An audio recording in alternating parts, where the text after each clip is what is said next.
Hello, ladies and gentlemen, Deja Vu here, bringing you the final game of the E-Star Soul StarCraft Heritage League Grand Finals. This is Savior and Nada in Game 3.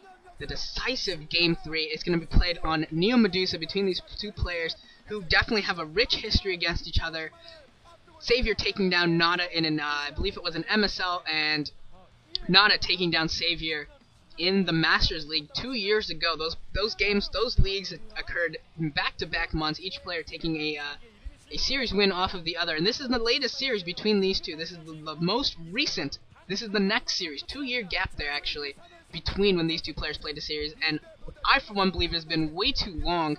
And this should be a fantastic game between these two players.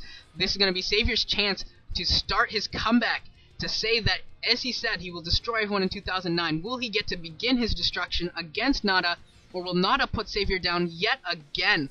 Will Nada put Savior down yet again and keep him in his slump? This is going to be Savior, Nada, decisive Game 3, and here we go. This is Neo Medusa. Let's get you the start positions here real fast. It's going to be Savior in green, Nada in blue. It looks like Nada in blue on the right side of the map at about the 3 o'clock position, and Savior in green, the Zerg player, at the 6 o'clock position. And this is Neo Medusa, another Terran favorite map. As I said in the last game, all 3 maps in this map pool for the finals are Terran favored, virtually about 60-40 actually in the Terran account, and that is not real good at all for Savior. I'm sure when he was looking at the map pool, he was I'm sure he was disappointed to see that. But Savior showing that even after he lost Game 1 and Game 2 on Destination, he was able to take it down, and mech build is very powerful on Destination, and was still able to take down Nada's mech. We'll see whether Nada decides to go for a mechanized build here on Neo Medusa or an M&M build. This is a map that has been pretty popular for a mechanized build, especially by Fantasy, especially, has really only gone mech on this map, although Fantasy has really only gone mech against Zerg in this last year, it seems. Ever since he started, it seems like he doesn't want to even touch his M&M again. Him and Up Magic both, but certainly both of them, as they popularized the mech build, have really found some maps where it's been very, very effective and some maps where it's been less effective. And this is one of those where it's been very, very effective. And we'll see whether or not he decides to go for that again. It looked like he was going for a wall in there, and that wall would include his natural expansion. So if that's the case, we could see a quick expansion from Nada, as well as a mechanized build with an early gas. And that could be and that should be pretty indicative for a Nada mechanized build. And now we're seeing Savior doing a good job with his Overlord, coming in and seeing that barracks going down, and then pulling his Overlord back immediately, since he knows where Nada is. Although he is sending out a drone scout, I'm not particularly sure why. He does know where Nada is. Maybe this is just for harassment. Maybe he can stop the block from going in. But that second supply depot is going up, so there is going to be a full block, and this drone scout is not going to get in, despite despite Savior's best efforts. He might be able to get in there and maybe do some damage to an SCV or something, but it's not going to be particularly effective. Going to get a few shots off on this SCV, but that supply depot has been completed, so that SCV is going to be able to fend this drone away. And Nada actually going towards the wrong position here to start, going towards the top left base. So he's going to get the scout in last, which means that if Savior decides he can go for a 12 hatchery build, and actually it looks like he's already done that. It looks like he's already thrown down an expansion at his natural.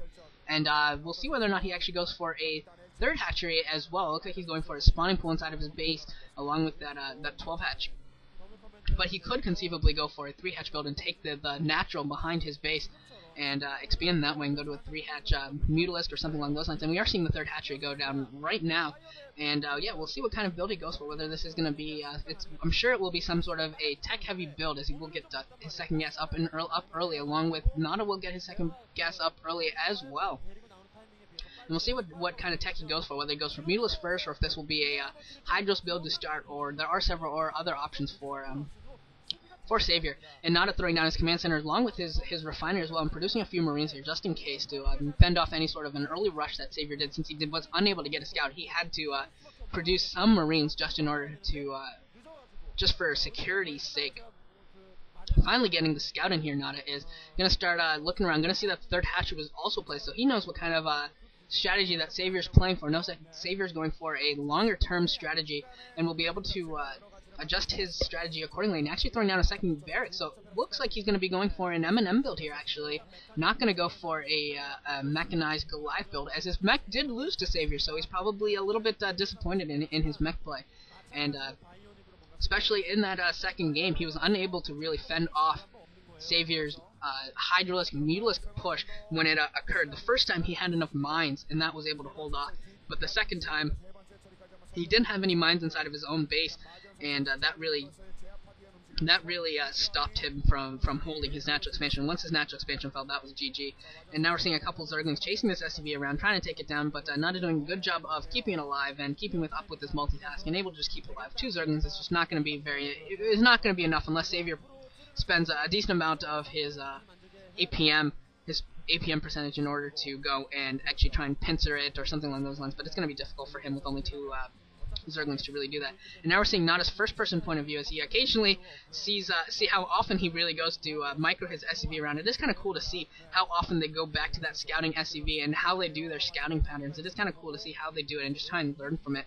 And he is massing a good number of Marines and Medics here. The first Fire Bat is also out, as we did see the Academy finish, and I'm sure that was Stim that was researching originally. And now the first forces are going out for Nada. Not really sure where they're going. I thought they'd be going straight for Savior's base, but it looks like they're going towards the middle of the map, kind of almost at a high position, and we're seeing a Spire go down as well. I didn't see a Hydro Stencil. It looks like this will be a beginning with the start for Savior with a Mutalisk build.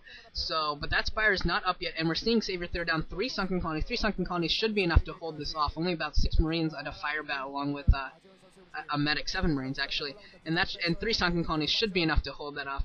But that is good for Nada that he was able to force Savior to throw down those Sunken Colonies, even if you don't actually engage the Sunken Colonies. The fact of the matter is that forcing your Zerg opponent, to really expend some drones on those Sunken Colonies is really an advantage. And now we're seeing the Fire Bats and some Marines. The Fire Bat and some Marines trying to take down these temples. This is just something to do. Those Fire Bats is certainly doing damage to all the temples, but with only one of them, it's not doing a ton of damage. And it'll take a really long time for this small force to really take down those temples. But once again, as more Fire Bats are produced, they could go in and finish off that temple pretty quickly, especially when I'm sure he will eventually convert into tanks, and those tanks can probably finish off those temples also very, very quickly. And we're seeing the Mutalisk almost ready to pop. The first wave of Mutalisk should be coming out any moment now, and we're seeing Savior's first-person point of view, and the Mutalisks are so close to popping. I'm sure Savior's going to be going on the attack immediately, and it looks like Nada's actually pulled back his M&M group, his first attack force, just pulling them back, knowing the timings perfectly, knowing that he might need those in defense. And he's throwing up turrets right now, and these turrets, there are some turrets already up, but the other turrets are going to be a little bit later, and we'll see whether or not this is enough. Actually, it doesn't look like all the Mules have been produced for Savior. Okay, here they are. Now they're getting all grouped together, and now we'll see what kind of damage Savior is able to do. At the same time, he's throwing down a base at the 9 o'clock expansion. Going to try and get his 4th base and his 3rd gas, importantly enough, up and running. And here he comes, coming into the natural expansion, picking off a few SCVs, picking off 3 SCVs, taking some turret fire. Now he's going to run into some Medic and Marine forces, able to take down a lot of those Medic and Marine forces, though.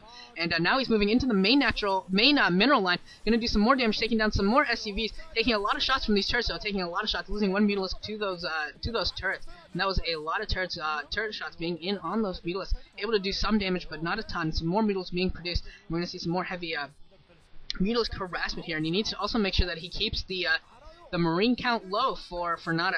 Nada sending an SCV scout out to the 9 o'clock position, seeing that hatchery come up as well. And Savior coming in here, going to pick off this building, whatever it is, not sure what it is. And that is the starport. That is actually really, really important. If Savior's able to take down the starport, he'd be able to delay science vessels by a lot, because obviously until that starport goes up, Nada